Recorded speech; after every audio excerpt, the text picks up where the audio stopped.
अगर आपका मन नहीं लगता है पूजा पाठ में, तो आप संबंधित ग्रह का फल खाकर या लोगों को खिलाकर, दान देकर भी अपना ग्रह को संतुलित कर सकते हैं, जिससे वे आपको अच्छा फल दें।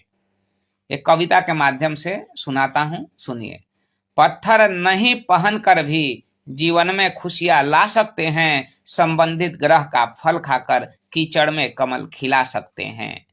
रविवार को किशमिश खाना, सोमवार को गुड़ या गन्ना, मंगल को सुपारी का पानी, बुधवार को मौसमी, गुरुवार को कागजी नींबू, शुक्र को नींबू बिजोरा, शनिवार को खाना छुहाड़ा, राहु के लिए खोपरा। केतु हेतु अनार खाना, नवग्रह को संतुलन में लाना, बुध शनि राहु के दिन, मंगल गुरु केतु के दिन। Creation number 59 composed bye Ratnesh.